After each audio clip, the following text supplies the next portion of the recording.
lunchtime. In a week which has been dominated, as we've seen, by events in Egypt, it's as well to remember that there is still business to attend to and things going on in Syria that we should reflect on.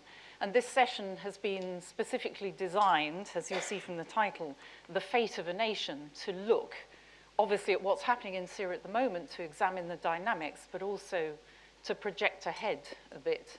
And so we're delighted to have a panel, mostly drawn, I should say, from our experts in Chatham House itself. I'm head of the Middle East North Africa programme, but two of our speakers here are associate fellows at Chatham House.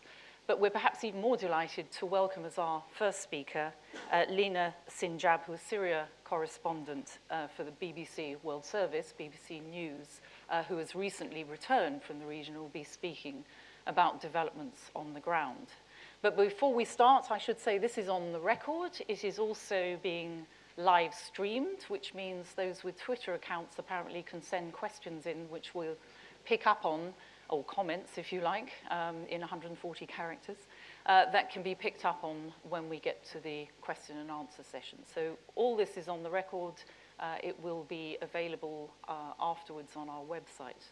But I think we will start first of all, straight away with our speakers who will make some introductory comments. Also on the panel we have Lord Williams of Bagland, who is our distinguishing visiting fellow and also acting head of the Asia programme at Chatham House. I described you as an associate fellow, but we count you as also an honorary associate fellow of the Middle East North Africa programme, and Dr. Christopher Phillips, who is also associate fellow and at Queen Mary College, University of London.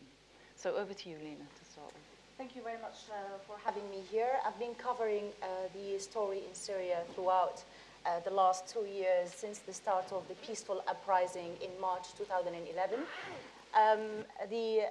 What started as peaceful uprising resulted today in almost 100,000 people killed, more than 4 million internally displaced, more than 7 million in need of help, and 1.5 million registered refugees. 2 years on, the political opposition have failed to deliver any solution, have failed to unite, and we are seeing also rising extremist Islamism connected to Al-Qaeda inside Syria that is raising concern of the region, of the world, but mainly of Syrian people. But one thing that is forgotten from the story in Syria is what's happening and what the people inside Syria are doing. There has been a great sense of solidarity amongst the Syrian people since the start of the conflict. People supported each other, houses opened to each other to welcome the ones who have lost their homes, salaries shared, food shared, and this is inside the country that people are on a second and third displacement and continuous displacement, not only one-term displacement. One thing that is very important and is also forgotten from the world's attention is the civil movement that is still ongoing inside the country. There are many civil activists, non-political activists, but are passionate and they want to change the situation in Syria. They are all committed together and working together to make a civil democratic change. And that's where, even in areas that are described as conservative Islamic areas such as Douma, such as Harasta, such as Daraya, there is a great sense of civil movements. Civil councils have been established where even the Free Syrian Army are working in collaboration and making the judgment for the civil councils. There has been more than 25, or still ongoing 25, online magazines that are issued by different groups from Zabadani to Saraqib to Daraya to different areas, just promoting civil change and democratic change. But this is all not seen. And the targets also by the regime, the targeting all the time are not actually the Islamic radicalist or the armed people. These are the ones who can go into prison and pay money and leave afterwards. But who are the ones who are staying inside prison? Peaceful political activists, mainly of secular background and mostly from the minorities background. The last few weeks, more and more Alawites and Druze and Christians activists or even writers who are criticizing the regime have been tucked into prisons. And that's what the regime's strategy to keep the situation developing in a worst case scenario, to tell the world that either us or the Islamists, and to tell even the secular opposition to see that this is what you get, it's only Islamism around. Today, after 2 years in Syria, people are so bitter that they're left alone in their struggle. They're left alone, not only not supporting them on a humanitarian level, not supporting them enough on a humanitarian level, but also not finding a solution for their crisis. Almost everyone would favor a political solution that would end the violence and end the shelling, but only if Syria's government's main ally, Russia, would also pressure and stop fueling arms to the regime and pressure the regime to stop the violence. Otherwise, many people fear that what's talking about in the world is a more divided and more fragmented Syria. Thank you. Very much. Chris. Well, thanks very much, Lena. That was a very interesting and colourful insight. One of the greatest difficulties for people outside Syria trying to cover this conflict is how difficult it is getting the accurate information of actually what's going on the ground in terms of everyday life. And actually, one thing that's very frustrating is that a lot of the aspects of the media have been portraying this very much as a binary conflict. You know, regime bad, opposition good. Areas in the regime held are, life is terrible. Areas held by the opposition, are until recently liberated. But now this new dialogue, this new discourse of Islamic fundamentalists emerging, which is colouring the picture. And by and large, what's getting lost in all that is, in my opinion anyway, the day-to-day, everyday life of Syrians, which is very, very important for us to continue to bear in mind when we look at this conflict. What I want to do in my little slot now is to talk about one particular element of the Syria crisis, which I've been studying and focus upon, which is the issue of sectarianism, and that is an aspect of this conflict which, unfortunately, is being used to characterize the conflict overall. People are along with their simplified and binary approach to this conflict, they're characterizing it now as simply a sectarian fight, part of this wider Sunni-Shia divide that we're seeing across the Middle East.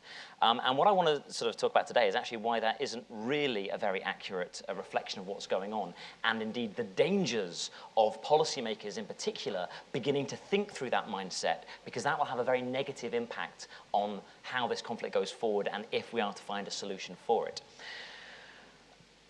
I'm very concerned that what's happening at the moment is, by seeing things as purely sectarian, a few policymakers I've spoken to are beginning to think that what you've got in Syria is at best a repetition of the Lebanese civil war, and therefore the only solution is a kind of confessionalization of Syria, whereby, as you saw in Lebanon, each of the different sects in Syria get different numbers of seats in governments and parliament.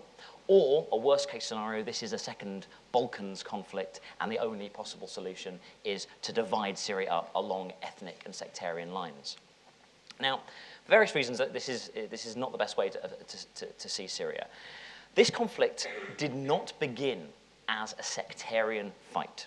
It was primarily a political and an economic conflict. It was political, people who opposed the regime of Bashar al-Assad, and it was economic because the people who tended to oppose the regime tend to be those who had suffered most economically from the situation. Now, it became implicitly sectarian because it's just so happened that the majority of those who had suffered economically from the situation in Syria were people from a Sunni Muslim or Sunni Arab Muslim background. However, whilst there were a few incidents of explicit sectarianism early on, we shouldn't pretend there wasn't, particularly people making a chant that was heard repeatedly in areas of Homs, that was, "We want a leader who fears God." That is a particularly anti-Alawite slogan because the notion is that Alawites aren't real Muslims and therefore they don't fear God in the way that Sunnis do. But other than a few incidents of that in a few areas, particularly in Homs where ethnic tension was high, the majority of the opposition tried very, very hard to be inclusive. They talked about, a lot of slogans were "all the Syrians are one." And indeed, they adopted deliberately national symbols. If you look at the flag they adopt, it's a national flag. It's the flag from the pre-Ba'ath era. They formed groups like the Syrian National Council. It was all framed within the idea of Syria being an inclusive nation state. It's also important when we look at Syria to realize that Syria is not and has not been a sectarian state in the past. The comparisons with Iraq and Lebanon are quite crude. Lebanon was established as a confessional state, first by the French, and then it continued as a confessional state after independence. Iraq was not established as a confessional state, but after the Gulf War in 1991, the state was hollowed out because of sanctions and because of Saddam Hussein's policies, and as a consequence, alternative identities, particularly those of sect, emerged and became stronger as a substitute for a state. That has not occurred in Syria. Syria, sectarian identity has existed, but it's been at a lower level. People are aware of what sect they are, but they're also very aware of their Syrian national identity. Whilst there have been, as I said, implicit signs of sectarianism, there is a perception, even though it's not actually that accurate, that Alawites are a more privileged group, that Sunnis are underprivileged. It's very much been under the surface and not a politicized identity. And therefore, it's very worrying to start projecting from the outside this politicization of these identities that you find elsewhere. The question then is, why is it that people are talking about sectarianism? Why has sectarianism emerged as a problem in Syria now, if there wasn't this strong politicization of identity prior to the conflict? There are two main reasons for this. The first one, and perhaps the most important one, is that the regime itself has deliberately played on sectarian fears. It's done this in two ways. On the one hand, it has, right from the word go, characterized the opposition as an Islamist Sunni movement. And it's tried very hard to appeal to non-Sunnis, so Alawites, Christians, who make up, Alawites are about 12% of the population, Christian about 8% of the population, and secular Sunnis, that if the opposition win, not only will they be Islamist and create sort of like a Sharia law type state, but also they will not tolerate the minorities. And by doing so, they have convinced a lot of people that they must stay with the regime or else face obliteration as a group. The other thing they've done, highly cynical, was deliberately release in various amnesties early on radical Islamist people who had been in their prisons. They released them in a lot of the amnesties they had in 2011, with the intention, knowing full well, they will go on to form radical groups. And surprise, surprise, a lot of these groups have been formed. Groups like Jabhat al-Nusra, who are radical jihadists, who, in forming, have actually seemed to confirm the fears of a lot of the minorities that back the regime. Now the minorities that back the regime look at the opposition and see these active groups that are using violence and radical Islamism to oppose the regime, and they fear the alternative. They fear what will come next. So the regime has played a major part in sectarianizing this conflict. The second group really responsible for sectarianizing the Syria conflict are external powers, in particular powers from the Gulf, Saudi Arabia and Qatar in particular. Ever since the 2003 Iraq War, which effectively empowered Iran and increased Iran's position in the region, Saudi Arabia and latterly Qatar have been very worried about the rise of Iran, and they have attempted to push a form of Sunni nationalism to oppose Iran. They've characterized Iran as a dangerous Shia external threat that the Sunnis must rally together to oppose. Now, actually, for the majority of the 2000s, most people in the Sunni street across the Arab world did not buy that line. Remember when King Abdullah of Jordan talked about the Shia crescent emerging across Syria and Iraq and Iran? The average person in the street didn't seem to respond to that.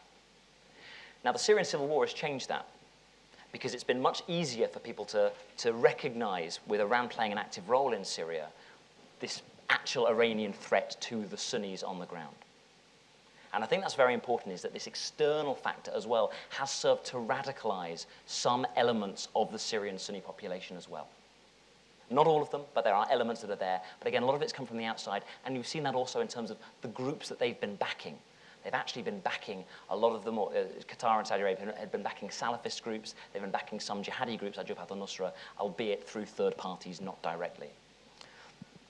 So we're in a situation where there is, a lot of sectarianism emerging, and we're seeing it spread across the region as well. We're seeing, Qatar's Al Jazeera television network one of the clerics, Qaradawi, who's sort of like the big sort of spokesperson, recently declared a jihad on the Shia on behalf of the Sunnis. Similarly, I was really shocked to discover that last week there was a poll on Al Jazeera, and the question was, who is more to blame for the Syrian civil war, the Sunnis or the Shia? Not surprisingly, the people that voted, 95% blamed the Shia. But this is from the outside of Syria, they're projecting onto it sectarianism. Now, it's important to note that in spite of all this, Syria is not yet at this point where its conflict has become explicitly sectarian. And thankfully, the majority of the population, on both sides, I would argue, are actually resisting the sectarian language. I think that what you've seen, more broadly, there are non-Sunnis who are supporting the opposition, and there's a lot of Sunnis who are actually supporting the regime still for various reasons. Also, very importantly, Alina and I were talking about this earlier, there haven't been that many sectarian massacres, thankfully. This is not the Balkans. We have not yet seen whole villages wiped out because of their ethnic identity. People might characterize it as sectarian from the outside. It's not necessarily seen like that at the moment. Now, the danger is, of course, that these identities that are being encouraged from outside become solidified. And the longer the conflict goes on, the more people actually begin to ascribe and identify with those identities. We saw this certainly in Iraq. Once they've become solidified, it's harder to take them away. So the priority, really, when looking at this conflict, is trying to find a situation whereby these sectarian identities will not become solidified, so you have to balkanize and chop Syria up. Why does it matter, I suppose, would be the important question. Well, of course, Syria, I would argue, is too big to fail. It's not just a country on its own. It has its roots and its origins as a state spread all across the region. And a lot of the features you see in Syria are characterized in other parts of the region as well. We've already seen sectarianism boil over into Lebanon recently. We've seen a resurgence of sectarianism in Iraq as well. There's the potential for sectarianism to take place in Turkey. 20-odd% of Turkish population are Alevi, which is a relative of the Alawite sect. Prime Minister Erdogan has actually, rather like Qatar and Saudi, started using quite irresponsible language. When there was a bomb went off in the border town of Rahanlı recently, he started talking about Sunni lives have been lost, not Turkish lives, Sunni lives. And that really, really aggravated the non-Sunni community within Turkey. Thankfully, the majority of the Turkish public don't seem to be biting to this bait, but the potential is there. Likewise, we've seen in Egypt recently, although I think they've got bigger problems at the moment, but they have, there has been some fighting with the small number of Shias being targeted. And of course, if we start setting into motion the notion that ethnic identity should form, and sectarian identity should form the basis of states in the Middle East, all the other multi-ethnic states could face collapse. Jordan with its Christian community, Egypt with its Christian community, the multi-national communities of Lebanon, and of course Syria. So it's very, very dangerous to start thinking in terms of sectarianism. So just to sort of conclude my point really, on the one hand it's important to understand the complexities of this conflict. But on the other hand, it's important to realize that the sectarian threat is there, and as we speak, as this conflict goes on, sectarianization is happening. But rather than see it as an isolated problem, you've got to see this as a problem for the whole region. So rather than wading into a conflict on one side or the other because you want to topple a bad regime, you've got to look on the wider side, the wider picture of how this is going to impact across the region as a whole. In the short term, I would prescribe it's very important for Western diplomats to put pressure on their Gulf allies to de-escalate the sectarian language. It's really, really important. In the long term, I think that whenever we reach a point where hopefully we can come to a conclusion, some sort of settlement in this conflict, policymakers have really got to steer away from any attempt to place the Balkans or the Taifa Accord from Lebanon onto Syria. This is not how Syrians see their political identity. And if you end up imposing it upon them, all you will do will entrench these identities for good, and that could have a massive destabilizing effect, not just in Syria, but across the whole region. Thank you. Thank you very much, Chris. Some very clear line of argument there. Over to you, Michael. I'm going to use the lectern. Oh, good. in the House of Lords, one of the sort of greatest sins is that you cannot speak from a sedentary position. So, you know, I don't want to get confused in my mind. It's easier to stand always. First of all, as international trustee of the BBC, I'd like to thank Lina Sinjab for her extraordinary work in reporting from Damascus these past 2.5 years, which has been vital for our coverage internationally and also to inform the British people about the terrible events unfolding in Syria. I want to speak about a few things, and I'm going to start with reference to Egypt and the extraordinary events that have taken place there in the last several days, which have highlighted, obviously, a different sort of polarization, not that between Sunni and Shia, but that between Islamists, between the Brotherhood on one side, and between minorities and the state, if you like, more secular Muslims on the other.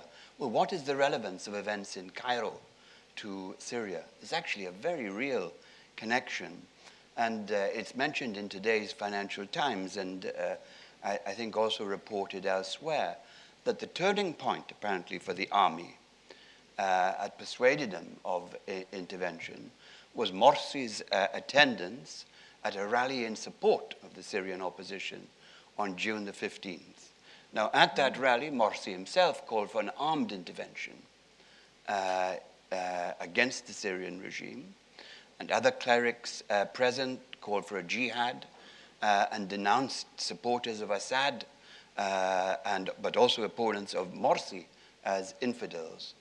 This was, I think, a national security red line for the army, and especially the overt call for Egyptian Islamists to fight in Syria. Now, perhaps it's no surprise that one of the first to welcome the coup is the regime of Bashar al-Assad, that has issued a statement in the last few hours welcoming the military takeover in Syria.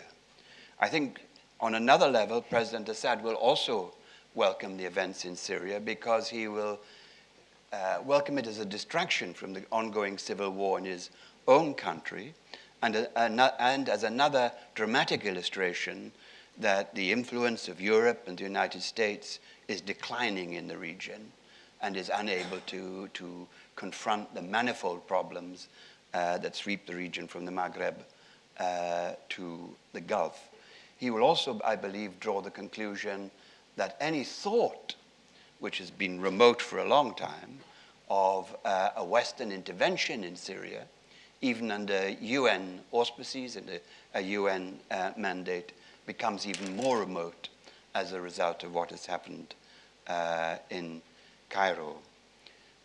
What will be the effect in Egypt on the Brotherhood and on Salafists? Are they simply going to accept yesterday's events as a fait accompli? We need to remind ourselves, of course, that President Morsi, for all his shortcomings, which were manifold, was democratically elected. One can criticize the way the constitution was changed, but he was democratically elected. The risk is, I think, that Islamists and Salafists within Egypt might resort to violence. They might also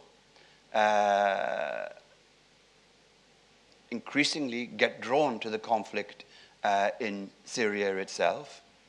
And there's a risk that the Islamists and the Salafists within the opposition to the regime in Syria will see Egypt as a cardinal lesson, as a lesson that democratic politics will not work. We have to fight a jihad because that is the only way we will achieve victory, because the West and its allies, even if we were democratically elected, will subvert the will of the people. These are worrying thoughts and trends. I would also, to some extent, take issue with Chris on the whole question of ethnicity and identity and so on. I actually served in the Balkans in the 1990s. One of the interesting things is if you look at the census in Yugoslavia of 1991, before the wars, there's very little indication of the horrors that were going to follow. A vast number of people identified themselves not as Serbs or as Croats or Slovenes, but as Yugoslavs. An identity now which is a historical phenomenon and not a reality, which it still was in 1991. So I think identity, sadly, under the pressure of violence and so on, can change. Some words about diplomacy, although there's not enough of it in tackling the Syrian war. I mean, sadly, although the Prime Minister put a brave face on the G8 summit, I think little real headway was made. The earlier talks between Lavrov and John Kerry did lead to a breakthrough, the idea of a Geneva conference again. But I see little momentum at the moment for calling Geneva back into a reality, and that I think the whole diplomatic process will, alas, not gather speed until the UN General Assembly meets in New York in the third week of September, which is some considerable way off. Having said that, wars at the end of the day are only won in two ways: by the victory of one party over the other, or by a negotiated settlement. For Syria, for all the reasons I think we perhaps all accept, there has to be a negotiated settlement. And again, looking back to the Balkans, we of course negotiated with Milosevic, actually not once, but twice. Once over the Bosnian War, and then a few years later over the Kosovo War. We also negotiated with the likes of Karadzic. In Cambodia in the early 90s, again somewhere else where I served, we negotiated with the Khmer Rouge. They were part of the settlement. No one was going to take on a battle with them.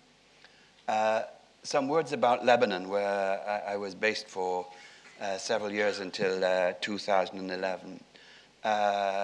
I'm increasingly concerned about the situation there. It is, as Chris alluded, a deeply divided country at the best of times.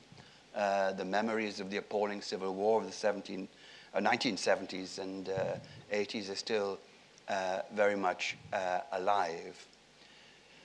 Things have undoubtedly got far worse since the overt involvement of Hezbollah in the Syrian conflict. So now Lebanon itself is part of the geography of the civil war. And this, I think, Chris, is also another factor which comes into play in terms of ethnicity and identity. Hezbollah, by far the strongest non-state actor in terms of its armament in the Middle East, if not elsewhere, is a key fighting force in Syria. And as a political and military force, which is obviously only Shia, that cannot but have sectarian repercussions in Syria and also in Lebanon. And in fact, one of the worst incidents, there have been several, by the way, in the last year or two in Lebanon, was the fighting the weekend before last in the city of Saida, where the army took on a sort of Salafist group with some 35 to 40 deaths, including 18 soldiers. Now, the army in Lebanon could stand up to Salafism and sees it as a great enemy of the state. But of course, the army could never stand up to Hezbollah. And the proximity between Hezbollah's involvement in Syria and the Salafist violence in Saida is, I think, quite threatening. I'll finish with a few words about the UN, and perhaps a reminder that the UN still has a presence in Lebanon and Syria, one which I believe is under great pressure now from the ongoing civil war. There's the mission UNDOF, UN disengagement force in the Golan Heights, which has been there since 1973, 40 years. An Israeli general once said to me that, you know, Golan Heights made Syria and Israel like Switzerland and Austria. Well, that's no more. In fact, the Austrians, of course, have now pulled out of Andov. They were part of the UN force and have left behind some Filipino troops and some Indians. With that presence greatly weakened, the risk of something happening in the Golan is that much greater. And then there is UNIFIL in southern Lebanon, a mission which is still the UN's third largest mission, and which has held the peace and held it well between Lebanon and Israel since the 2006 war. I think that's increasingly under pressure, and many of the European countries present, which in some ways are the backbone of the mission, France, Italy, Spain, increasingly worried about having their troops in a region of great violence, and one where at any moment there could be further deteriorations within Syria and out with Syria in its neighboring countries. I'll stop there. Thank you very much, Michael.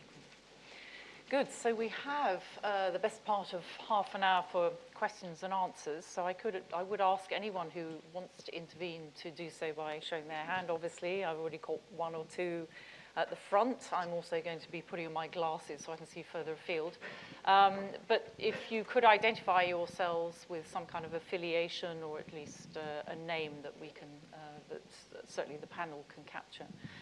I wanted to float an idea at the beginning, certainly provoked by what Lena was discussing about the internal dynamics of Syria, given that much of the debate, despite your coverage of events in the ground and others who've managed to go in and out over the last couple of years, there is still this impression over here, I think, that we don't know what Syrians really want, and that from the beginning, the Syrian National Council, with its national aspirations, was somehow supposed to encapsulate both the mood and the views from outside for those Syrians already in exile, and somehow channel views from the ground outside into the policy debate. That all seems to have broken down, certainly over the last year. We all know about the internal difficulties of the SNC. I would pose the question, you can think about it while I'm collecting names, how do we change that dynamic, if you like, in terms of the coverage from outside to actually focus in on what people in Syria, you say a majority want the violence to stop, they want peace. What would that look like? What kind of consensus on the ground, including those whether they really want to support the Assad regime or whether they're forced into that position because of their circumstances, or whose views are not those that they can articulate openly? How do we pull on that force and actually make it relevant to some of the diplomatic debate going on here? Well, and I'll collect names. All right, if you want to answer straight away. Sadly, it seems to be wishful thinking to find an easy answer for this dilemma. Because the political opposition outside, even until today, with the form of the coalition, they're still fighting amongst each other. They cannot deliver the right message. They failed big time in their media message and know how to convey the humanitarian scale of the problems inside Syria. They failed to deliver that, and they're still continuing to fail to do that. And internally, every single person who's working on a civil work or humanitarian work, it all should be in secret. If you're found with loaf of breads that you might be suspect to be delivering to a family in need that is connected to the opposition, you're up to jail. Even if you're Christian, Druze or Alawite, there were women who were distributing chocolates in Easter for Muslim Christians and Alawites, and in Alawites' neighborhood to stress on the solidarity. She spent 2 months in the military, in the Air Force security, and it's ongoing and ongoing and ongoing. I think it's hard to convey the image completely to the Western audience because of the difficulties inside Syria. But I think it's time for the international world as well to realize that should be a immediate way to stop the violence and build on a national reconciliation. Sadly, to pick up, if I take a few minutes on what you're talking about, sectarianism and probable division of the country, this is becoming a more debatable scenario even inside Syria. there is rising sectarianism, rising tension between Sunni and Alawite, and with the involvement of Hezbollah, and especially in the Qusayr battle, it fueled that anger. But you can also see that both sides of the conflict, they are working on a possible scenario of splitting the country between an Alawite state from Homs to the coastal side and Damascus in the hand of the regime. And that's why you see a big battle today in Homs that the opposition are not able to fight back. And the opposition will take the north, but it will be a weakened, chaotic Islamic state. Sadly. Okay, these two gentlemen in the second row, I've caught their hands first, so if you could introduce yourself, please. Yes, with the microphone, sorry. Thank you. I'm Sabah Al-Mukhtar. I'm president of the Arab Lawyers Association in the UK. I think Dr. Phillips needs to examine many of the statements he made. I would suggest to him that he has tried to produce a picture which is so insular, as if the UK, Europe, and the US had nothing to do with the exercise. It's only because of the Syrians, they were doing it themselves, and because of the sectarian, what have you. He even tried to redraw history. So, for instance, Iraq became sectarian in 91, not 2003, as if Qatar is actually a state that can decide to give so much money to the opposition, as if it's not being forced by others, as if Morsi have suddenly decided to cut relations with Syria because he changed his mind, not because he needed the loans from the World Bank or the US policy and the Western policy. Let's assume all these things are wrong.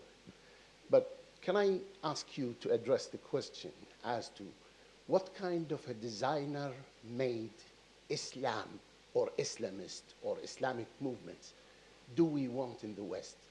Because we seem to have divided green, pink, yellow. Some of them are bad, some of them are not so bad, some of them are good, and some of them are not so good. Can we come to a conclusion as to actually, do we accept some sort of an Islamic anything, aside from Saudi Arabia, obviously? What are the Islamists that we want? Thank you. Okay, the gentleman next to you, and then I'll move further afield. Sorry, we'll collect several questions up, if that's all right. Yes, I'm Al Chalabi. I'm a member of Chatham House. Interestingly, actually, the point I wanted to make was exactly the point that the chair made, and that is, what about the Syrian people themselves? We seem to have people like our Haig, Obama, etc., can't wait to pour more oil on the fire and watch the whole thing just keep on burning. This is real and throughout Europe anyway. But the effort should really focus, well, international effort anyway, whichever form that can take, to actually see what the Syrian people want and let the Syrian people decide for themselves which way they want to go and who is to be in power, etc. We brag so much about our democracy. For God's sake, can we see whether we can institute some of that ourselves in Syria, rather than think of, oh, let us give them more weapons because we like this person and we don't like that one. A message perhaps to Haig himself. I'd like Haig to be out of my way as soon as, out of the nation's way, quite honestly, as soon as possible. But I wouldn't go to some Islamist or an extremist, etc., and give him so much thing, give him the weapons to go and get rid of Haig. That's not the way to go. Okay, thank you very much. Gentleman in the middle, and then I think we will come back to the panel. So, thank you very much. Could you wait for the microphones? They're sort of coming around. Thank you. Edward Randall, King's College, London. Lord Williams, you mentioned that aside from a military solution, the only solution to this conflict is a negotiated one. My question is, how is that going to come about, and what form is it likely to take? Your experiences in the Balkans and in Lebanon, which as Dr. Phillips has very clearly clearly mentioned, is a form of sectarianized, confessionalized splitting up of the country. If we were to avoid that, how is that going to come about? And I think this is a question for both Lord Williams and Dr. Phillips. Okay, well, I think since we're covering three different topics here, sectarianism again, another go on how do we get opinions heard and felt, but perhaps you could extend it to reflect on arming oppositions, and then Michael on the solution you have for us. So shall we start with you? Yes, I'll reply to the gentleman over here. I mean, thanks very much for your comments, very constructive.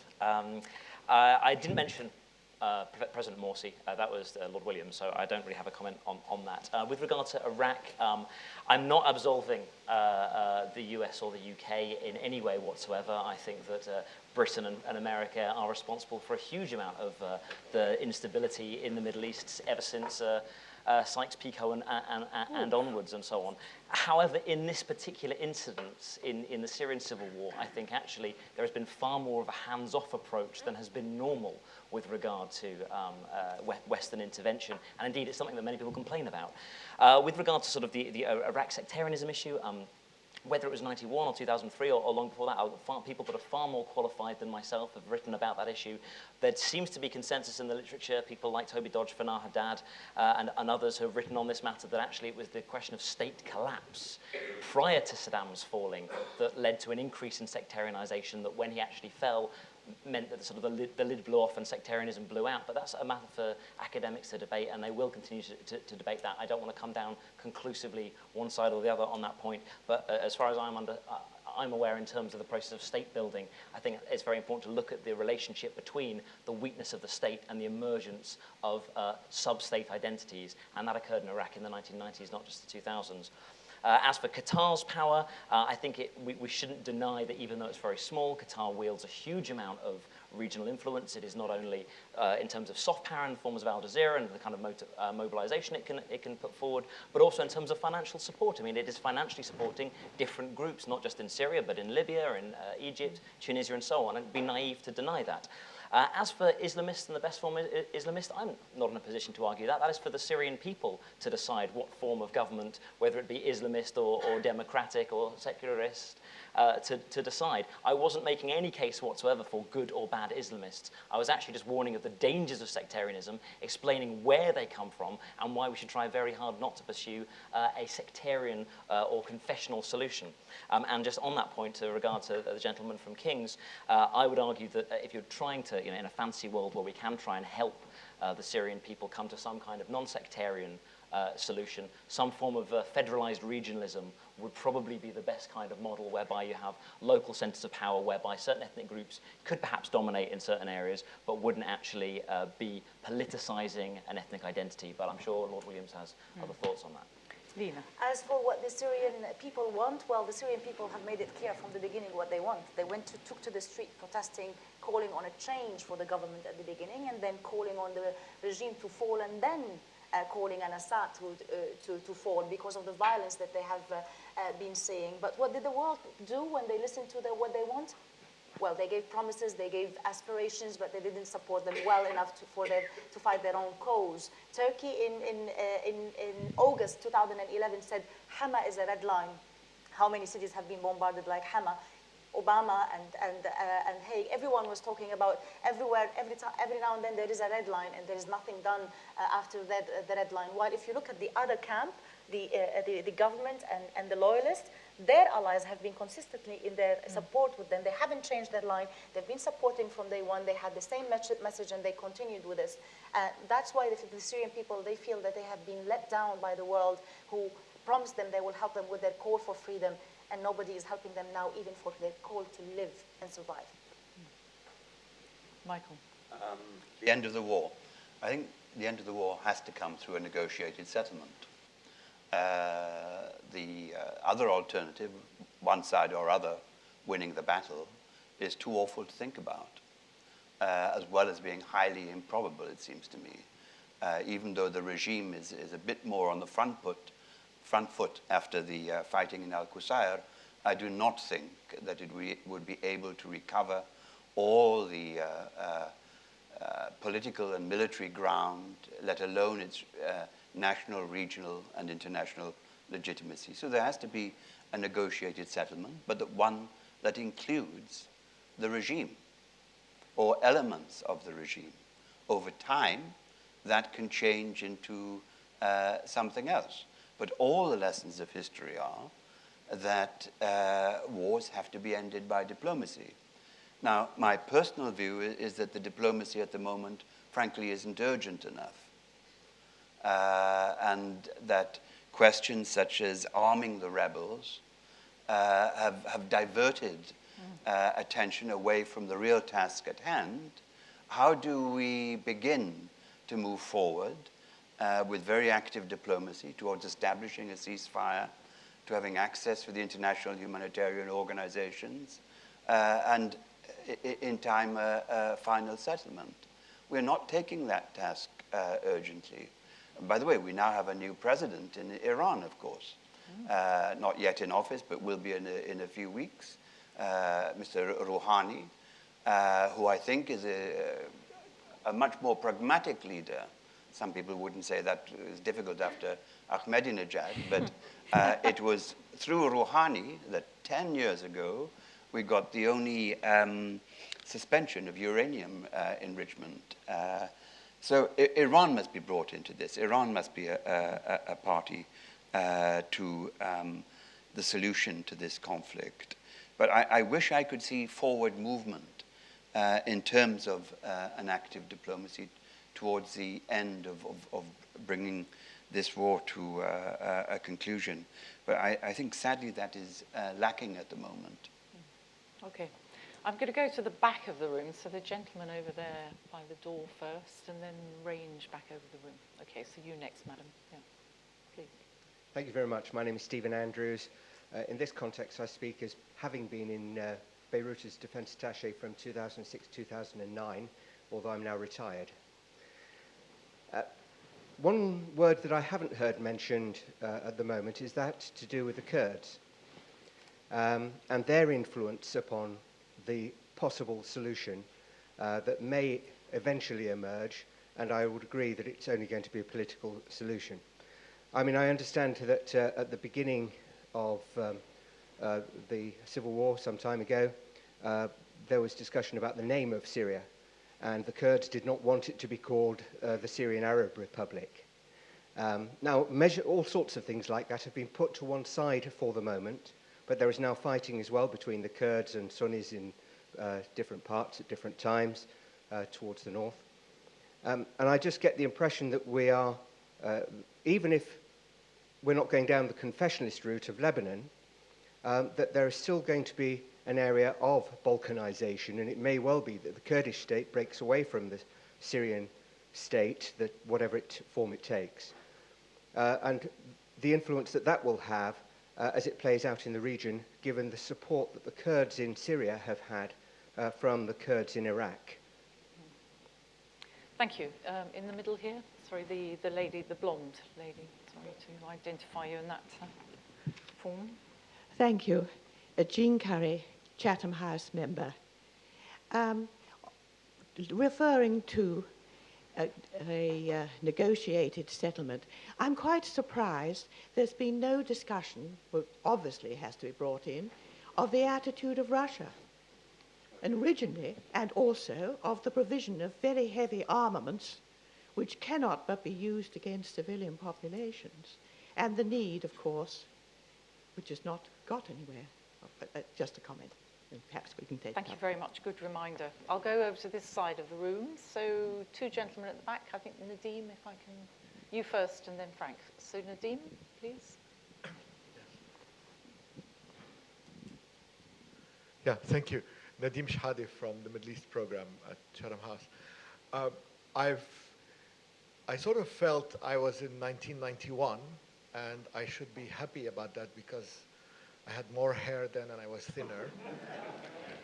But 1991 reminds me of an insurgency in Iraq that was let down by the West for very similar reasons that we are letting down the Syrian revolt today. And it reminds me also of elections in Algeria, which were, the results of which were also rejected for very much the same reasons we are having a rejection of their elections in Egypt.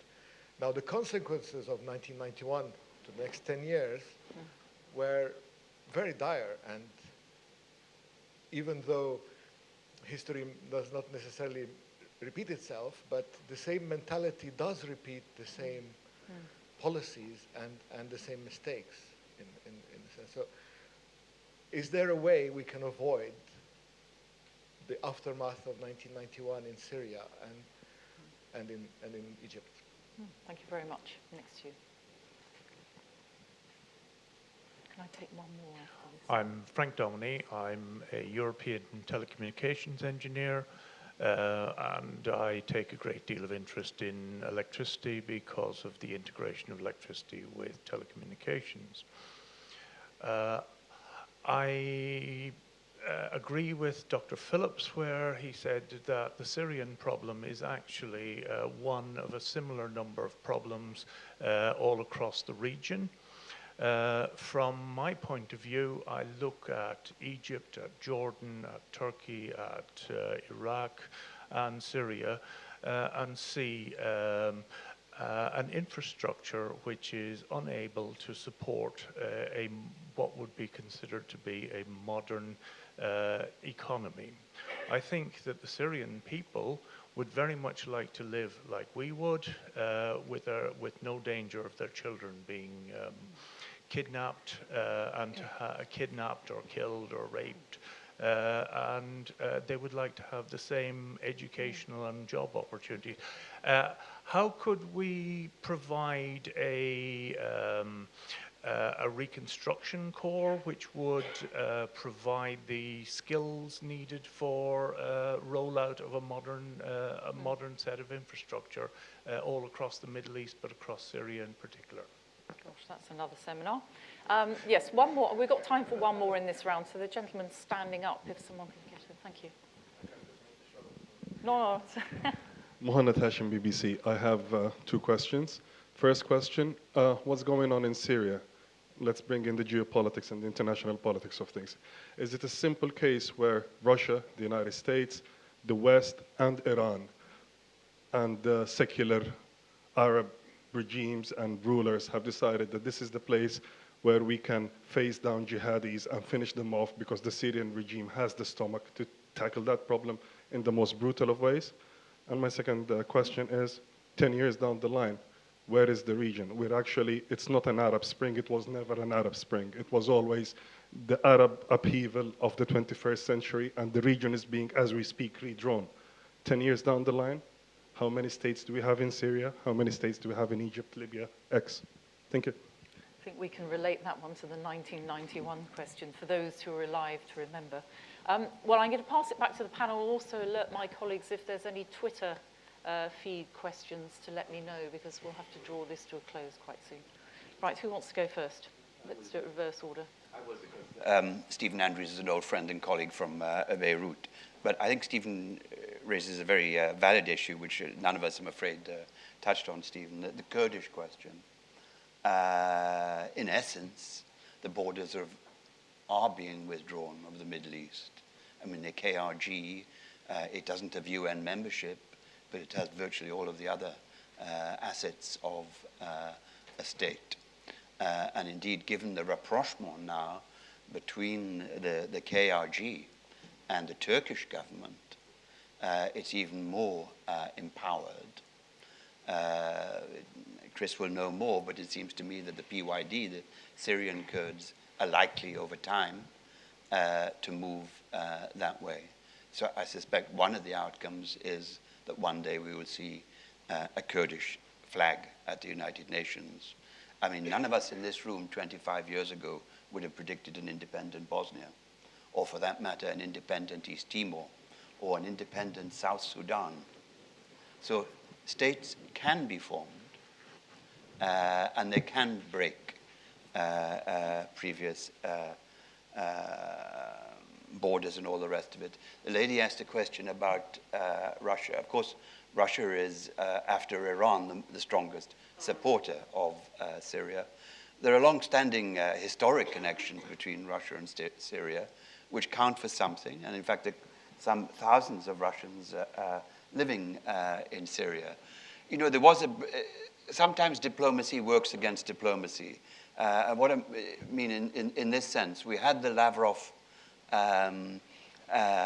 Kerry meeting in Moscow in May with an agreement. We have to go back to Geneva. We have to have a conference. Now, a lot of diplomacy runs by the calendar. And a month later, we had the G8 meeting in Northern Ireland, under public attention, obviously. And Putin felt under enormous pressure there from everybody else. So he reacted in the way that Putin predictably does. And in a sense, has kind of lost a lot of the gain that was made by Lavrov and Kerry during their discussions. I'm convinced we'll get back to that, but not for some time. The question of arms, by the way, I think here in the UK, that would not get past either house of Parliament now. So I think British supply of arms is actually out of the question now. Just to talk about where Syria today and the Russia question as well. Going back to the beginning of the conflict, or at the end of 2011, before the first veto, when the Arab League mission was in Damascus, the regime was making all efforts to show the world they're doing something. They were making some statements. They issued loads of laws of reform, many amnesties. But after the first veto, more bombardment. After the second veto, use of air force. After the third veto, look where the country is. And to talk about what's happening in Syria, well, it's too complicated to explain in few words.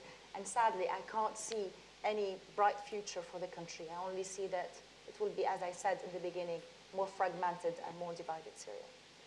Okay, so it's up to you, Chris, to That's the answer rest. where's it going to be in 10 years' time, well, and link with 1991. Are we making the same mistakes from outside? I'll wait for the 91 point for a moment. Although I would say, Nadim, that's interesting. I wrote this a year ago, and it's absolutely seems to be the case.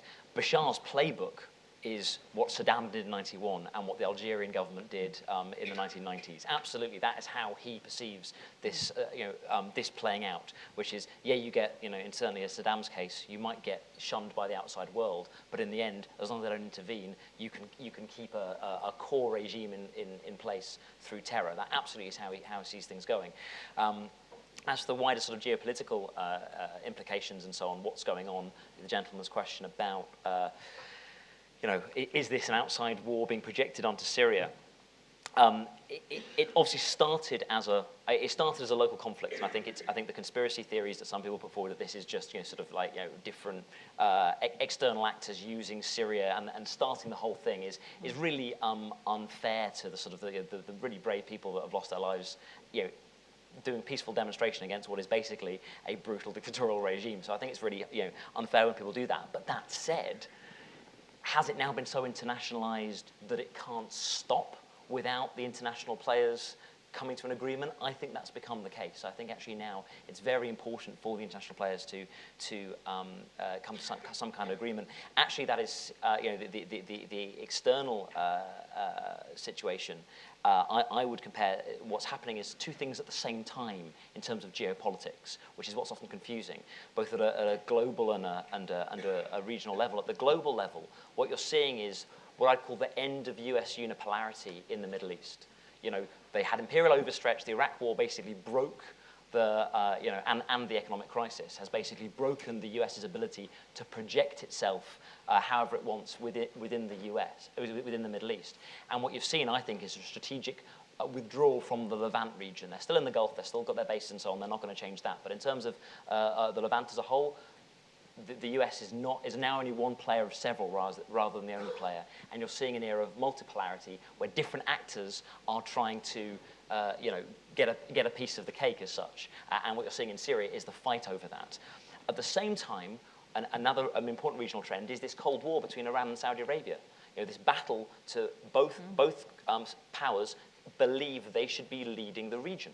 That's what they think they should be doing, and they're instrumentalizing the identities, the sectarian identities I've been talking about, in order to try to project their power, and the current battleground is Syria, again, in that case. What's interesting about what's happening, actually, is the Syrian civil war has turned things on their head regionally, because for the last 10 years, Iran has been the emerging power, whereas now it's actually trying to defend the status quo. It wants to keep its power in Syria. It's not trying to sort of expand into new regions like it has done in the past. It's just trying to hold on to what it's got. And it's putting Saudi Arabia and the Gulf states in a quite unfamiliar role of actually trying to expand their influence into a region where traditionally they haven't actually had that much influence. So a lot of the sort of contestation that we're seeing at the moment in Syria, I think, is a result of that quite odd phenomena in geopolitics. And just sort of the final point I wanted to add on the Kurdish issue, it is very important when we look at how these external players have an impact on the ground, because that actually affects what's happening, for example, in the Kurdish region. At the moment, you've got a peace between the two main Syrian Kurdish factions, which is the PYD, which is the Syrian Kurdish arm of the PKK, and the KNC, which is a group supported by the leader of the KRG in Iraq, Barzani. The reason they've come together is actually because of this, amongst other things, the peace that you've seen between the PKK and Barzani's supporter, the Turkish government. If that falls apart, if that peace process in Turkey falls apart, you could have these two Syrian factions, the Kurdish factions, fighting one another again. So rather than seeing it as this kind of oasis of calm, it can actually turn into, a violent region in itself with intra-Kurd violence. And importantly, making the situation even worse, the EU, in my opinion, quite unwisely lifted oil sanctions on Syria, which has meant that the Sunni groups that operate just in the southern region of that Kurdish region are suddenly coveting the oil fields in Syrian Kurdistan, for want of a better word, and they've started fighting the Kurdish factors to try and get hold of those oil fields. So external factors play a major role in exacerbating this conflict, but I think it's unfair to say that it was started because of that. That's not fair. Well, thank you, Chris. I'm afraid we have overrun our time. We started slightly late, so we've just run over the hour. I'm very sorry for those who still had questions to ask. We will continue on this topic. Syria is a big interest of ours here, so we're not going to let it drop. And I think what I take away from this discussion, would like to thank with you the panel very much for, is this idea there's no single way of looking at this conflict, and actually the language and ideas and narratives which may or may not be constructed in the interests of outside players are actually shaping the way we think about this, and therefore, if you like, we should be aware of this as a distraction from actually looking for the kind of solutions that Michael and others have put forward here. In other words, if you're distracted by sectarianism or even arming the rebels as a means or an indirect means, it's presented as an indirect means of bringing people to the negotiating table, and yet it takes energy away from doing exactly that, then I think it's for us and others to keep saying as much and saying diplomacy has not been exhausted. There are plenty of things that can be done. The Syrians, even those who cannot speak out publicly, can find some way to get their message into the debates that go on over here. So thank you very much for your contribution, for those who've been watching from outside as well. And can you join me in thanking our panel today? Thank you.